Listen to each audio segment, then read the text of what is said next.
여러분은 지금 쓰고 계신 물건이 진짜 내 것이라고 확신하시나요? 매달 자동으로 빠져나가는 결제, 내역을 한번 확인해 보시면 어떨까요? 아마 깜짝 놀라실 겁니다. 넷플릭스, 유튜브, 프리미엄, 음악 스트리밍, 여기까진 익숙하시죠? 그런데 이제는 자동차 엑셀, 프린터, 잉크, 러닝머신 달리기까지 구독료를 내야 합니다. 내 돈 주고 산 물건인데 왜 매달 사용료를 내야 할까요? 이 이상한 세상의 정체가 뭘까요?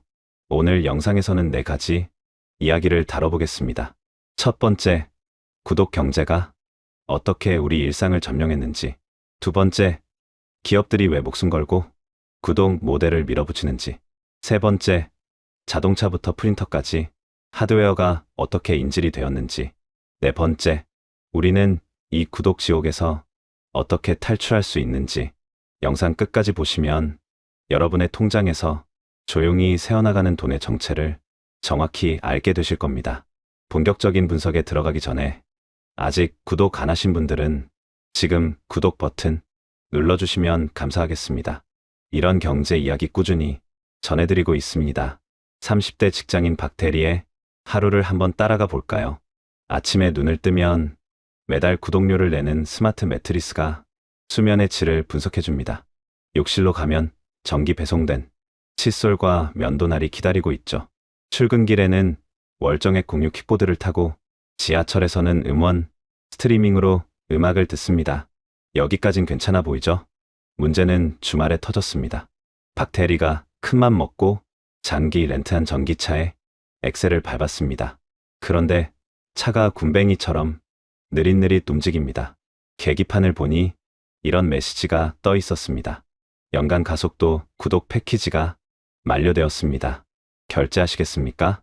분노를 사기며 집에 돌아와 프린터로 환불 신청서를 출력하려 했습니다.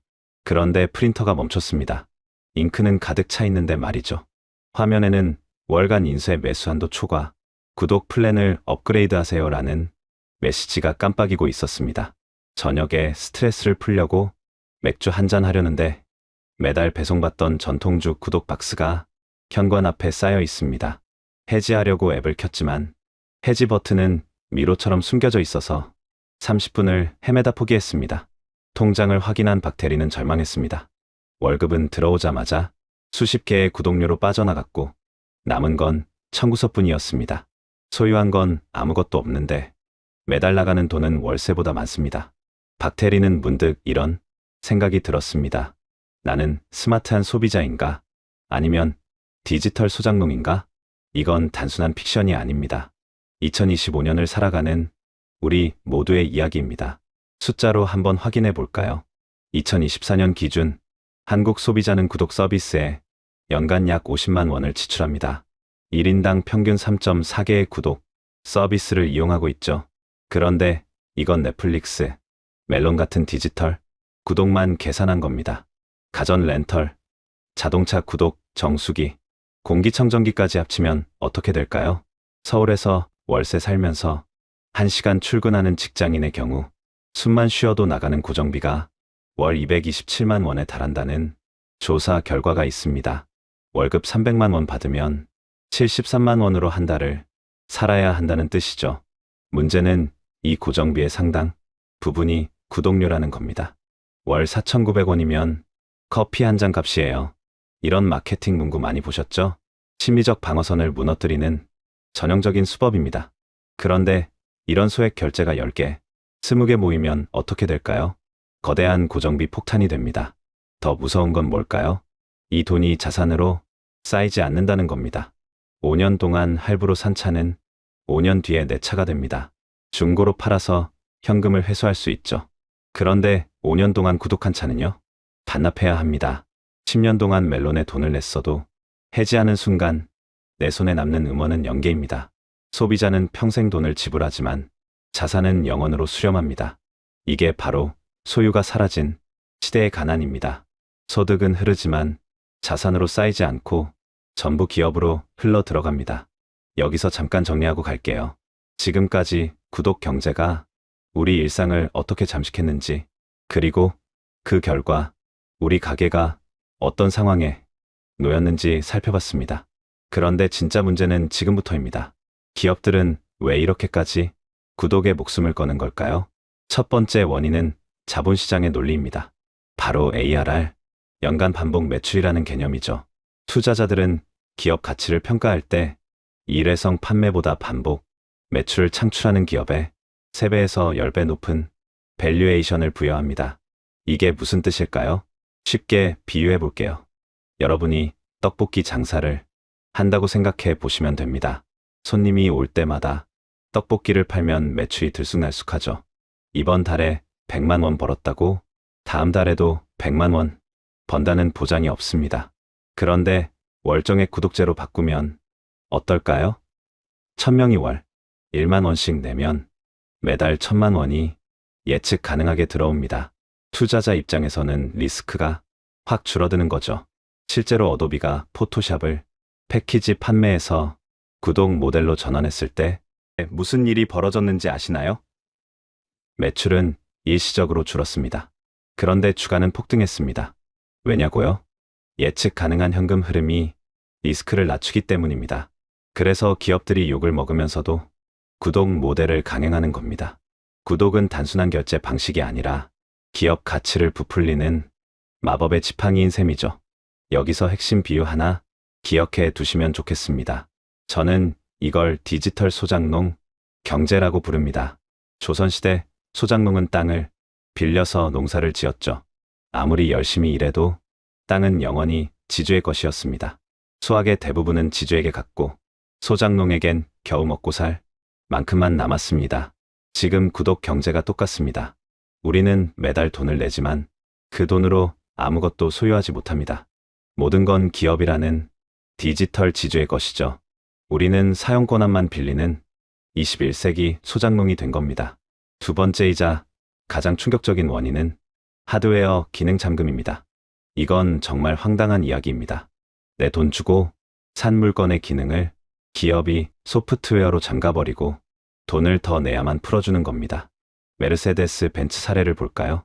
벤츠는 전기차 EQE와 EQS 시리즈에 가속력 증대라는 구독 상품을 출시했습니다. 연간 $1200, 우리 돈으로 약 160만 원을 내면 제로백을 0.8초에서 1초 단축해주고 모터 출력을 20% 이상 높여줍니다. 여기서 문제가 뭘까요? 추가 부품이 필요 없습니다. 물리적 튜닝도 없습니다. 차에는 이미 고출력을 낼 수 있는 모터와 배터리가 장착되어 출고됩니다. 제조사가 소프트웨어로 성능을 일부러 제한해둔 거죠. 돈을 내야만 락을 풀어줍니다.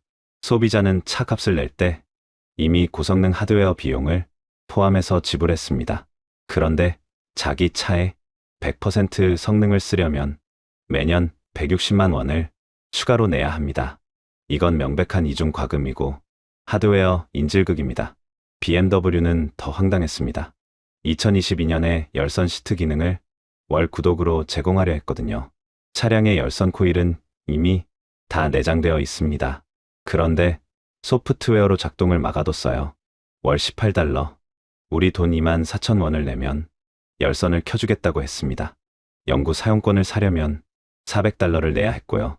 결과가 어떻게 됐을까요? 전 세계적인 조롱과 반발이 쏟아졌습니다. BMW 임원도 사람들이 이중 지불이라고 느꼈다며 실패를 인정하고 철회했습니다. 그런데 여기서 주목할 점이 있습니다.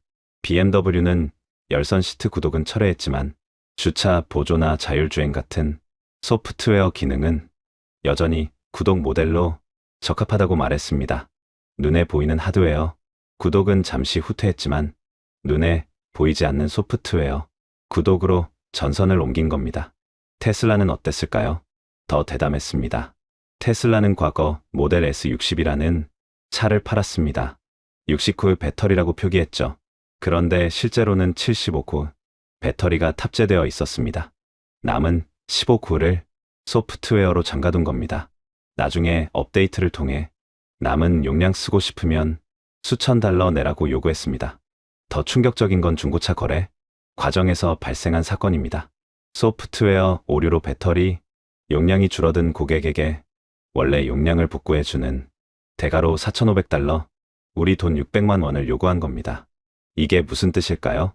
내 차 바닥에 물리적으로 깔려있는 배터리조차 온전히 내 것이 아니라는 겁니다. 기업은 중앙서버를 통해 언제든지 내 차의 주행거리를 줄이거나 늘릴 수 있는 신과 같은 권한을 가지고 있습니다. 세 번째 원인은 다크 패턴입니다. 가입은 원클릭, 해지는 미로 찾기. 이런 경험 다들 있으시죠? 어도비 사례가 대표적입니다. 2024년 6월 미국 연방거래위원회 FTC가 어도비를 제소했습니다. 어도비가 뭘 했길래요? 연간 약정 월별 청구 플랜을 마치 자유로운 월간 구독인 것처럼 위장해서 판매한 겁니다. 소비자가 중도 해지를 시도하면 어떻게 됐을까요? 남은 약정 기간 총액의 50%를 조기 해지 수수료로 부과했습니다. 해지 절차도 고의적으로 복잡하게 만들어뒀습니다. 고객센터 상담원과 채팅을 해야만 해지가 되는 구조였죠. 박대리가 전통주 구독 해지하려다 30분 헤맨 게 과장이 아닙니다. 이건 의도적으로 설계된 함정입니다. 넷플릭스도 변했습니다. 예전에 넷플릭스 슬로건이 뭐였는지 아시나요? 사랑은 계정을 공유하는 것. Love is sharing a password. 이었습니다. 그런데 지금은요? 계정 공유를 적극적으로 단속하고 있습니다. 유튜브 프리미엄 등 주요 플랫폼들은 2023년부터 2024년에 걸쳐 40% 이상의 가격 인상을 단행했습니다. 소비자는 이미 플랫폼에 락인되어 있어서 울며 겨자 먹기로 인상된 요금을 낼 수밖에 없습니다. 네 번째 원인은 락인 효과입니다. 한번 들어가면 빠져나오기가 너무 어렵게 만드는 거죠. 이걸 끓는 물속 개구리에 비유할 수 있습니다. 처음엔 미지근한 물이라 편안합니다. 그런데 서서히 온도가 올라가는 걸 모르죠. 정신 차렸을 때는 이미 빠져나오기 어려운 상황이 된 겁니다. 데이터 락인을 생각해 보시면 됩니다. 피트니스 앱북이나 펠로톤에 내 운동 데이터가 몇 년치 쌓여 있다고 생각해 보시죠. 이 데이터를 버리고 다른 기기로 갈아타기가 쉬울까요? 심리적으로 엄청난 저항이 생깁니다. 생태계 락인은 더 강력합니다. 애플의 아이클라우드, 애플뮤직, 아케이드가 묶인 애플원을 쓰고 있다면 아이폰을 버리고 갤럭시로 가기가 거의 불가능해집니다. 구독은 단순한 결제 방식이 아닙니다. 고객을 가두는 가상의 감옥입니다. 여기서 한번 정리하고 갈게요. 기업들이 구독에 목숨 거는 이유 4가지였습니다. 첫째, 자본시장이 반복 매출에 프리미엄을 주기 때문에. 둘째, 하드웨어 기능을 잠가서 추가 수익을 뽑을 수 있기 때문에. 셋째, 다크 패턴으로 해지를 막아서 고객을 붙잡을 수 있기 때문에. 넷째, 락인 효과로 경쟁사 이탈을 차단할 수 있기 때문에. 그런데 이게 우리나라만의 문제일까요? 아닙니다. 전 세계적인 현상입니다. 그리고 역사를 보면 비슷한 패턴이 반복되어 왔습니다. 21세기 초 경제학자 제러미 리프킨은 소유의 종말이라는 책을 썼습니다. 그는 예언했죠. 앞으로 소유가 더 이상 부의 상징이 아니게 될 것이다. 소비자는 소유의 부담 없이 경험을 구매하는 시대로 진입할 것이다. 무거운 소유 대신 가벼운 접속을 통해 인류는 더 자유로워질 것이다. 당시 이 전망은 긍정적으로 해석됐습니다. 자원의 효율적 배분, 더 자유로운 삶, 장밋빛 미래였죠. 25년이 지난 지금 리프킨의 예언은 현실이 되었습니다. 그런데 그 양상은 유토피아가 아니라 디스토피아에 가깝습니다. 접속의 시대가 통제의 시대로 변질된 겁니다. 기업이 소비자의 삶을 스문의 시간 모니터링하고 과금합니다. 소비자는 소유권을 자발적으로 포기한 게 아니라 박탈당한 겁니다. 접속 권한을 유지하기 위해 끊임없이 비용을 지불해야 하는 상황에 놓였습니다. 비슷한 패턴이 있습니다. 2010년대를 풍미했던 공유경제를 기억하시나요? 우버, 에어비앤비, 이워크, 자본주의의 대안으로 떠올랐죠. 유휴 자산을 공유해서 가치를 창출한다는 아이디어는 매력적이었습니다. 그런데 어떻게 됐나요? 이워크 IPO 실패, 우버와 에어비앤비 주가 하락, 공유 경제의 거품이 꺼졌습니다. 왜 실패했을까요? 기업 입장에서 수익의 변동성이 너무 컸기 때문입니다. 그래서 기업들이 눈을 돌린 게 구독 경제입니다. 공유가 불특정 다수와의 간헐적 거래라면 구독은 특정 고객과의 지속적이고 강제적인 관계 맺기입니다. 예측 가능한 수익, 이게 자본시장이 원하는 겁니다. HP 프린터 사례도 보시죠. HP의 인스턴트 잉크 서비스는 이렇게 작동합니다. 월정액을 내고 인쇄, 매수를 할당받습니다. 월 신장 같은 식으로요. 잉크가 부족하면 HP가 자동 배송해줍니다. 편리해 보이죠? 그런데 구독을 해지하거나 신용카드 결제가 실패하면 어떻게 될까요? 프린터에 잉크가 가득 차 있어도 프린터가 멈춥니다.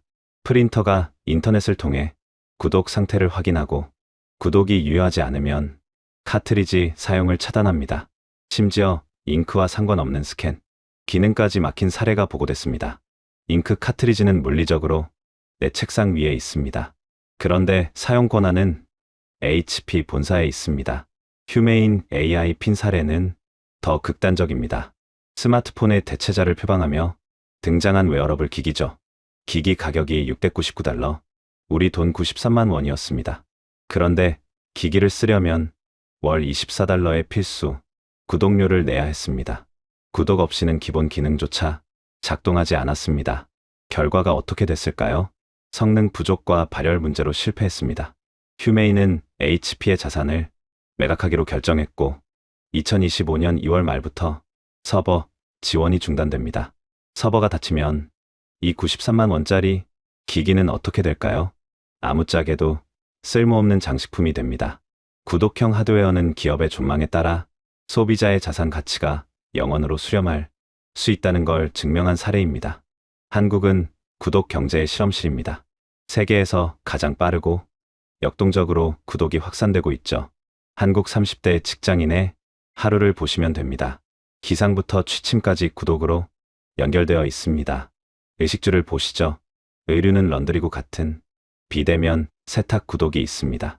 미아이삭스라는 양말 구독 서비스는 매달 3켤레의 새 양말을 배송해줍니다. 속옷 구독 서비스도 있고요. 음식은요? 점심 도시락 구독, 오피스 커피 구독, 전통주 구독까지 있습니다.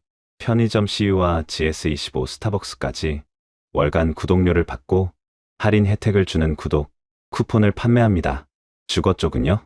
정수기 렌털은 기본이고 매트리스, 공기청정기, 안마의자까지 전부 렌털입니다. 그런데 흥미로운 현상이 있습니다. 거지방이라고 들어보셨나요? 경제적 압박을 느끼는 청년들이 모여드는 오픈 채팅방입니다. 서로의 지출을 감시하고 숨만 쉬어도 나가는 돈을 줄이기 위해 구독 취소 챌린지를 벌입니다. 넷플릭스 해지 인증합니다. 멜론 대신 유튜브, 뮤직으로 통합했습니다. 이런 대화가 오고 갑니다. 구독 피로감이 임계점에 달했음을 보여주는 한국적 현상입니다. 펠로톤 사례도 보시죠. 펠로톤은 400만 원이 넘는 러닝머신을 판매합니다. 그런데 Just Run, 그냥 달리기라는 기본 기능조차 월 $40의 구독 없이는 사용할 수 없게 패치했습니다. 소비자 반발로 철회했지만 기업의 의도가 드러난 사건이었죠. 로지텍 CEO는 영원한 마우스라는 개념을 언급했다가 곤욕을 치렀습니다. 마우스를 튼튼하게 만들어 평생 쓰게 하되 사용료를 구독으로 받겠다는 구상이었습니다. 이제 마우스 클릭할 때도 돈 내야 하느냐는 조롱이 쏟아지자 즉시 계획 없다며 진화에 나섰습니다. 그런데 이 사건은 제조사들이 아주 사소한 입력 장치까지 구독화하고 싶어 한다는 욕망을 숨기지 않고 있음을 보여준 겁니다. 자, 정리해 봅시다. 지금 우리가 겪고 있는 구독 지옥은 단순한 유행이나 편의 서비스가 아닙니다. 본질은 이겁니다. 자본시장이 반복 매출에 프리미엄을 주니까 기업들이 모든 걸 구독화하고 있습니다. 하드웨어 기능을 잠가서 추가 수익을 뽑고 다크 패턴으로 해지를 막고 락인 효과로 탈출을 차단합니다. 결과는요? 소비자는 평생 돈을 내지만 아무것도 소유하지 못합니다. 디지털 소장농이 되는 겁니다. 그렇다면 우리는 어떻게 해야 할까요? 3가지 행동 지침을 드리겠습니다. 첫 번째, 총소유 비용 계산을 생활화하시면 좋겠습니다. 월 요금의 함정에 빠지면 안 됩니다. 3년, 5년 사용 시 총비용을 계산해 보시길 권합니다. 종종 일시불 구매가 훨씬 저렴하다는 걸 발견하실 겁니다. 월 5만 원 구독이 3년이면 180만 원입니다. 그 돈이면 웬만한 물건은 사서 소유할 수 있죠. 두 번째, 정기적인 구독 점검을 추천드립니다. 매달 결제 내역을 확인하시면 좋겠습니다. 안 쓰는 구독이 분명히 있을 겁니다. 가입했는데 까먹고 있던 서비스, 처음엔 좋았는데 이제 안 쓰는 서비스, 과감하게 정리하시는 게 도움이 됩니다. 거지방의 지혜를 빌려오시는 거죠. 세 번째, 선택권을 요구하시면 좋겠습니다. 기업에게 구독 원리가 아니라 구매 또는 구독의 선택권을 달라고 요구해야 합니다. 소비자의 선택권이 사라진 시장은 독점과 다를 바 없습니다. 제도적인 변화도 필요합니다. 하드웨어 기능 잠금 규제가 필요합니다. 벤츠의 가속력 구독이나 HP의 프린터 벽돌아처럼 이미 판매된 하드웨어의 물리적 기능을 사후적으로 제한하는 행위는 공정거래법상 지위 남용이나 소비자 기만 행위로 다뤄져야 합니다. 다크 패턴 처벌도 강화돼야 합니다. 어도비처럼 해지를 방해하거나 숨겨진 위약금을 부과하는 행위에 대해 징벌적 손해배상제가 도입되면 좋겠습니다. 다행히 한국공정위가 2025년부터 정기결제 대금 인상이나 유료 전환 시 30일 이내 소비자 동의를 받도록 의무화한 건 긍정적인 첫걸음입니다. 마지막으로 기억해 주셨으면 하는 게 있습니다. 구독 경제는 분명 편리합니다. 그건 부정할 수 없죠. 그런데 그 편리함의 대가가 우리의 경제적 자유와 소유권을 저당 잡히는 것이라면 그건 혁신이 아니라 착취입니다. 숨만 쉬어도 나가는 돈이 내 숨통을 조이기 전에 우리는 다시 질문해야 합니다. 나는 이 물건의 주인인가? 아니면 월세 세입자인가? 여러분은 현재 몇 개의 구독 서비스를 이용하고 계신가요? 그리고 그 중에서 진짜 필요한 건 몇 개인 것 같으신가요? 구독 지옥에서 탈출하기 위해 실천하고 계신 방법이 있다면 댓글로 공유해 주시면 감사하겠습니다. 오늘 영상은 여기까지입니다. 긴 영상 끝까지 시청해 주셔서 감사합니다. 구독과 좋아요 한 번씩만 눌러주시면 정말 큰 힘이 됩니다. 다음 영상에서 또 뵙겠습니다. 여러분은 지금 쓰고 계신 물건이 진짜 내 것이라고 확신하시나요? 매달 자동으로 빠져나가는 결제 내역을 한번 확인해 보시면 어떨까요? 아마 깜짝 놀라실 겁니다. 넷플릭스, 유튜브, 프리미엄, 음악 스트리밍, 여기까진 익숙하시죠?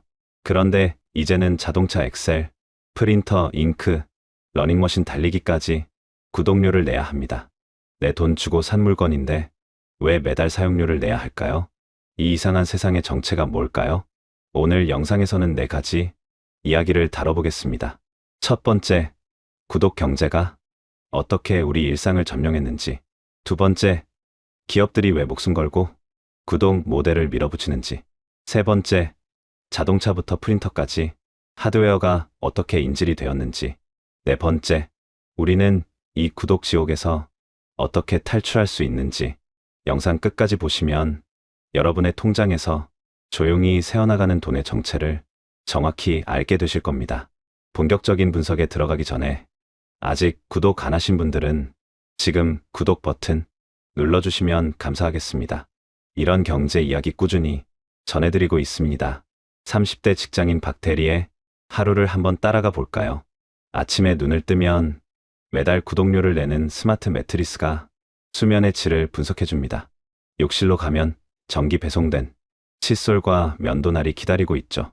출근길에는 월정액 공유 킥보드를 타고 지하철에서는 음원, 스트리밍으로 음악을 듣습니다. 여기까진 괜찮아 보이죠? 문제는 주말에 터졌습니다.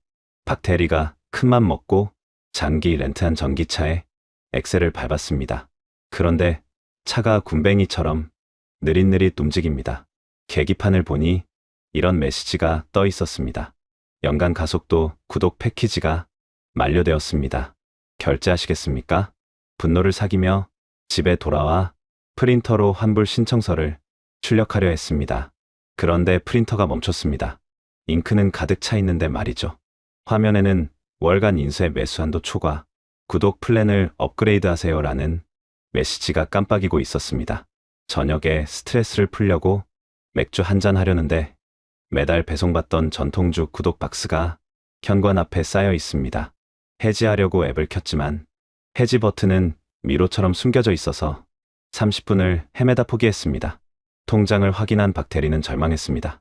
월급은 들어오자마자 수십 개의 구독료로 빠져나갔고 남은 건 청구서뿐이었습니다. 소유한 건 아무것도 없는데 매달 나가는 돈은 월세보다 많습니다. 박태리는 문득 이런 생각이 들었습니다. 나는 스마트한 소비자인가? 아니면 디지털 소장농인가? 이건 단순한 픽션이 아닙니다. 2025년을 살아가는 우리 모두의 이야기입니다. 숫자로 한번 확인해 볼까요? 2024년 기준 한국 소비자는 구독 서비스에 연간 약 50만 원을 지출합니다. 1인당 평균 3.4개의 구독 서비스를 이용하고 있죠. 그런데 이건 넷플릭스, 멜론 같은 디지털 구독만 계산한 겁니다. 가전 렌털, 자동차 구독, 정수기, 공기청정기까지 합치면 어떻게 될까요? 서울에서 월세 살면서 1시간 출근하는 직장인의 경우 숨만 쉬어도 나가는 고정비가 월 227만 원에 달한다는 조사 결과가 있습니다. 월급 300만 원 받으면 73만 원으로 한 달을 살아야 한다는 뜻이죠. 문제는 이 고정비의 상당 부분이 구독료라는 겁니다. 월 4,900원이면 커피 한 잔 값이에요. 이런 마케팅 문구 많이 보셨죠? 심리적 방어선을 무너뜨리는 전형적인 수법입니다. 그런데 이런 소액 결제가 10개, 20개 모이면 어떻게 될까요? 거대한 고정비 폭탄이 됩니다. 더 무서운 건 뭘까요? 이 돈이 자산으로 쌓이지 않는다는 겁니다. 5년 동안 할부로 산 차는 5년 뒤에 내 차가 됩니다. 중고로 팔아서 현금을 회수할 수 있죠. 그런데 5년 동안 구독한 차는요? 반납해야 합니다. 10년 동안 멜론에 돈을 냈어도 해지하는 순간 내 손에 남는 음원은 0개입니다. 소비자는 평생 돈을 지불하지만 자산은 영원으로 수렴합니다. 이게 바로 소유가 사라진 시대의 가난입니다. 소득은 흐르지만 자산으로 쌓이지 않고 전부 기업으로 흘러 들어갑니다. 여기서 잠깐 정리하고 갈게요. 지금까지 구독 경제가 우리 일상을 어떻게 잠식했는지, 그리고 그 결과 우리 가게가 어떤 상황에 놓였는지 살펴봤습니다. 그런데 진짜 문제는 지금부터입니다. 기업들은 왜 이렇게까지 구독에 목숨을 거는 걸까요? 첫 번째 원인은 자본시장의 논리입니다. 바로 ARR, 연간 반복 매출이라는 개념이죠. 투자자들은 기업 가치를 평가할 때 일회성 판매보다 반복 매출을 창출하는 기업에 3배에서 10배 높은 밸류에이션을 부여합니다. 이게 무슨 뜻일까요? 쉽게 비유해 볼게요. 여러분이 떡볶이 장사를 한다고 생각해 보시면 됩니다. 손님이 올 때마다 떡볶이를 팔면 매출이 들쑥날쑥하죠. 이번 달에 100만 원 벌었다고 다음 달에도 100만 원 번다는 보장이 없습니다. 그런데 월정액 구독제로 바꾸면 어떨까요? 1000명이 월 1만 원씩 내면 매달 1000만 원이 예측 가능하게 들어옵니다. 투자자 입장에서는 리스크가 확 줄어드는 거죠. 실제로 어도비가 포토샵을 패키지 판매해서 구독 모델로 전환했을 때 무슨 일이 벌어졌는지 아시나요? 매출은 일시적으로 줄었습니다. 그런데 주가는 폭등했습니다. 왜냐고요? 예측 가능한 현금 흐름이 리스크를 낮추기 때문입니다. 그래서 기업들이 욕을 먹으면서도 구독 모델을 강행하는 겁니다.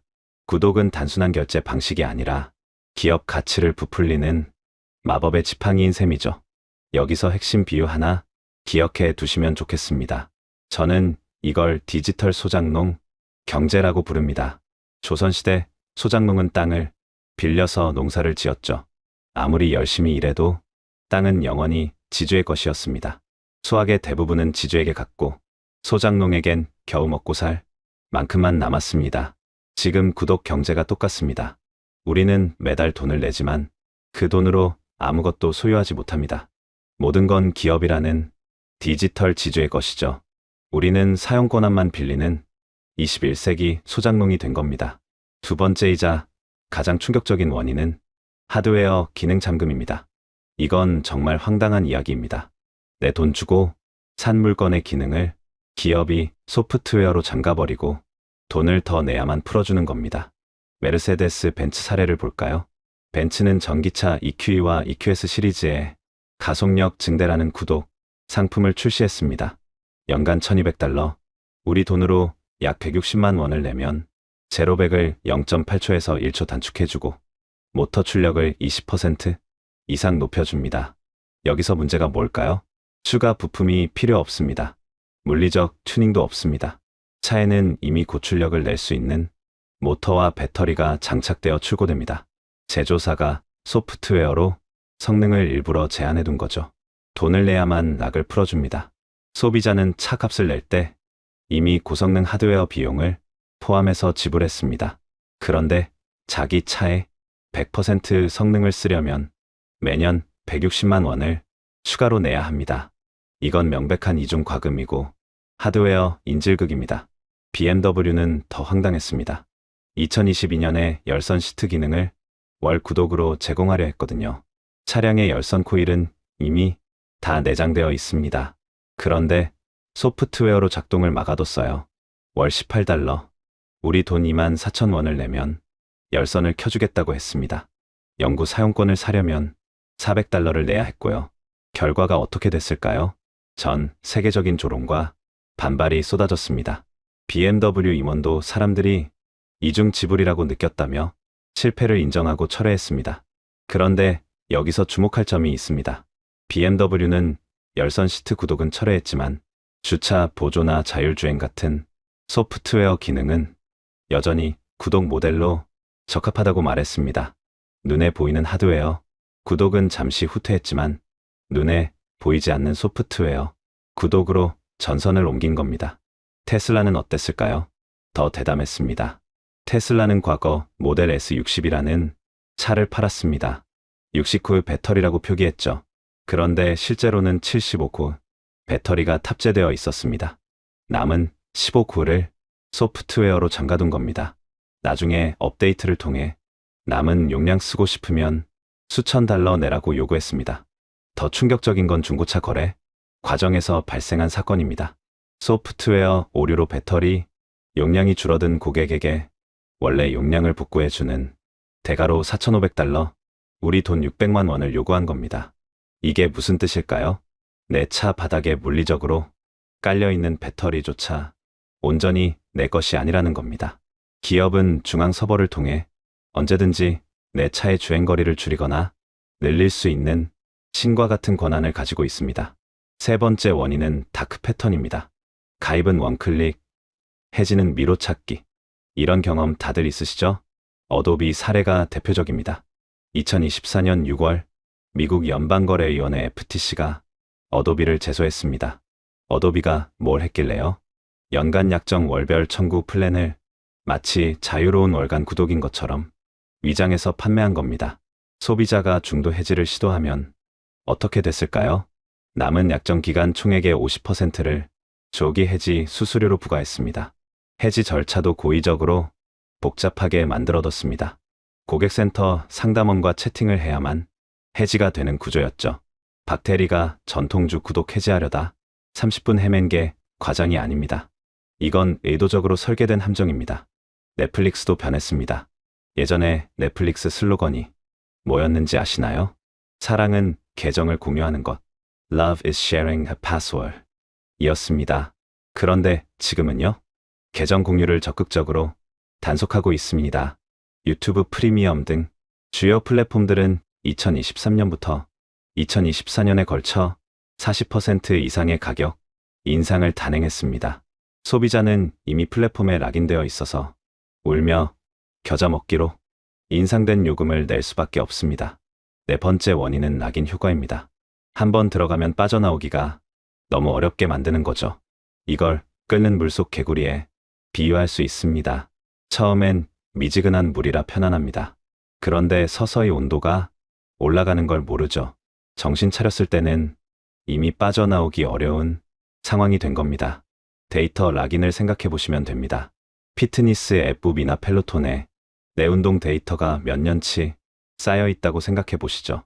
이 데이터를 버리고 다른 기기로 갈아타기가 쉬울까요? 심리적으로 엄청난 저항이 생깁니다. 생태계 락인은 더 강력합니다. 애플의 아이클라우드, 애플 뮤직, 아케이드가 묶인 애플원을 쓰고 있다면 아이폰을 버리고 갤럭시로 가기가 거의 불가능해집니다. 구독은 단순한 결제 방식이 아닙니다. 고객을 가두는 가상의 감옥입니다. 여기서 한번 정리하고 갈게요. 기업들이 구독에 목숨 거는 이유, 네 가지였습니다. 첫째, 자본시장이 반복 매출에 프리미엄을 주기 때문에. 둘째, 하드웨어 기능을 잠가서 추가 수익을 뽑을 수 있기 때문에.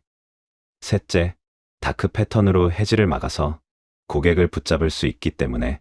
넷째, 락인 효과로 경쟁사 이탈을 차단할 수 있기 때문에.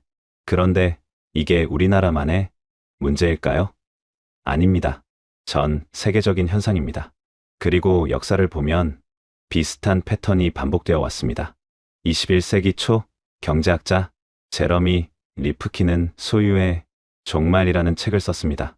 그는 예언했죠. 앞으로 소유가 더 이상 부의 상징이 아니게 될 것이다. 소비자는 소유의 부담 없이 경험을 구매하는 시대로 진입할 것이다.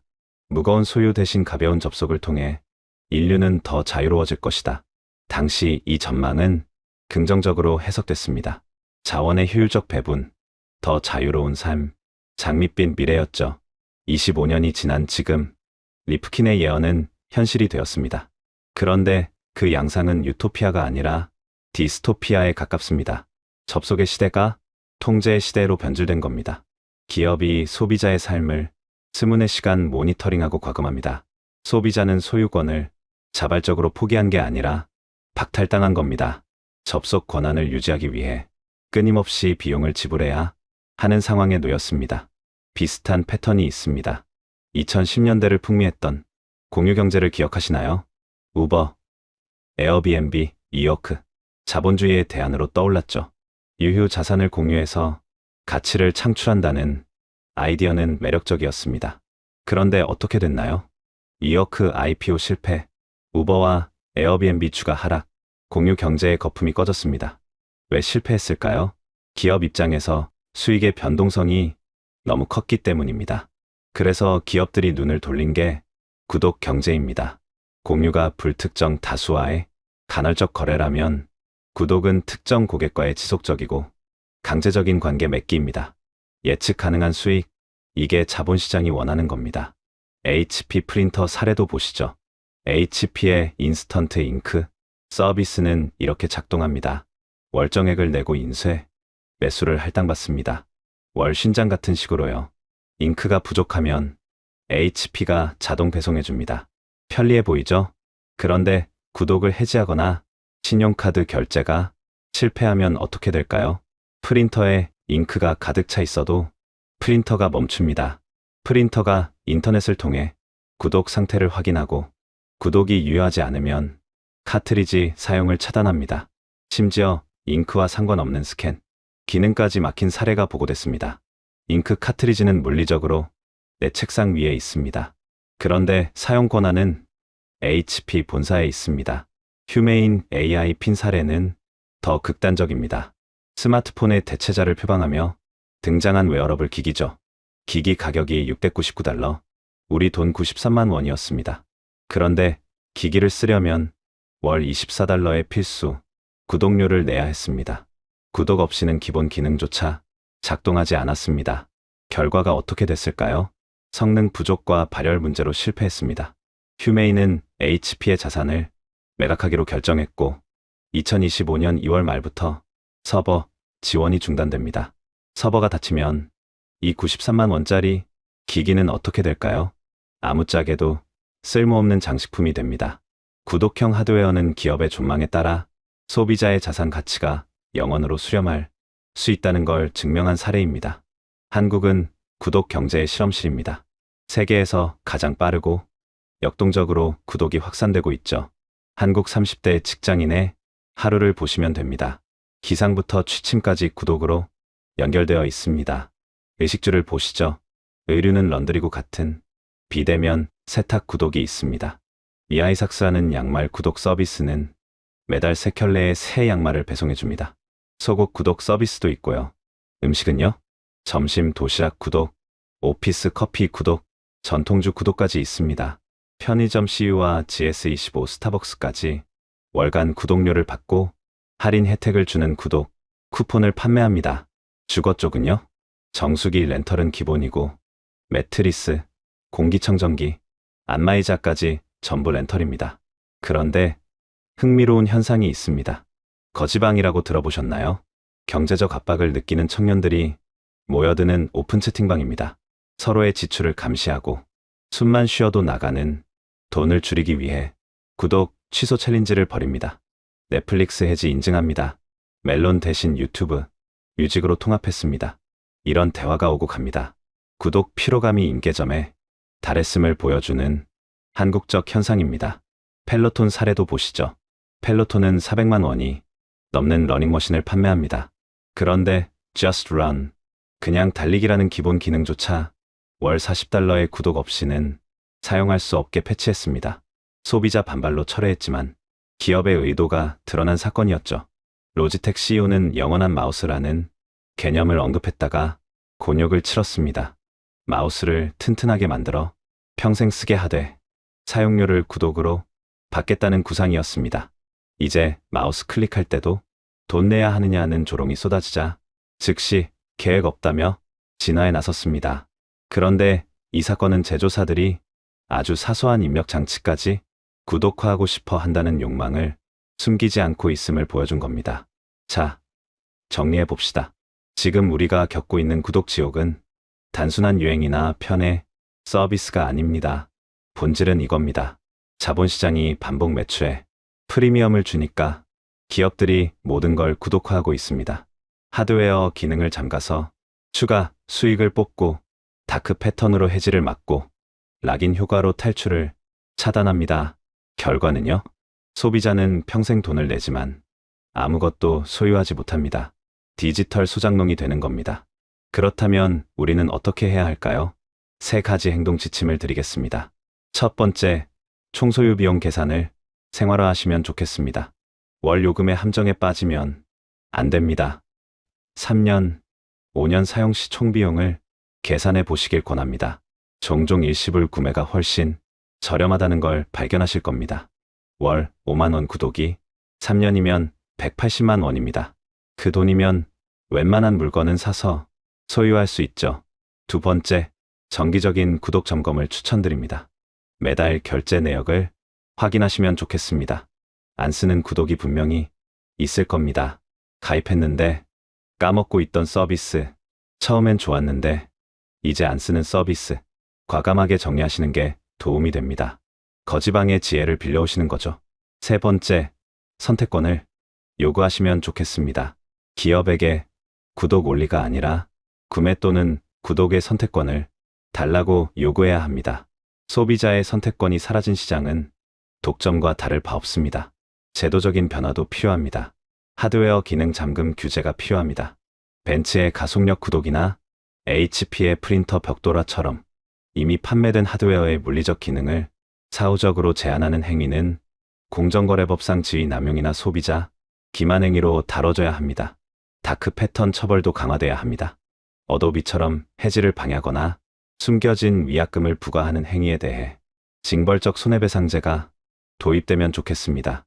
다행히 한국공정위가 2025년부터 정기결제 대금 인상이나 유료 전환 시 30일 이내 소비자 동의를 받도록 의무화한 건 긍정적인 첫걸음입니다. 마지막으로 기억해 주셨으면 하는 게 있습니다. 구독 경제는 분명 편리합니다. 그건 부정할 수 없죠. 그런데 그 편리함의 대가가 우리의 경제적 자유와 소유권을 저당 잡히는 것이라면 그건 혁신이 아니라 착취입니다. 숨만 쉬어도 나가는 돈이 내 숨통을 조이기 전에 우리는 다시 질문해야 합니다. 나는 이 물건의 주인인가? 아니면 월세 세입자인가? 여러분은 현재 몇 개의 구독 서비스를 이용하고 계신가요? 그리고 그 중에서 진짜 필요한 건 몇 개인 것 같으신가요? 구독 지옥에서 탈출하기 위해 실천하고 계신 방법이 있다면 댓글로 공유해 주시면 감사하겠습니다. 오늘 영상은 여기까지입니다. 긴 영상 끝까지 시청해 주셔서 감사합니다. 구독과 좋아요 한 번씩만 눌러주시면 정말 큰 힘이 됩니다. 다음 영상에서 또 뵙겠습니다.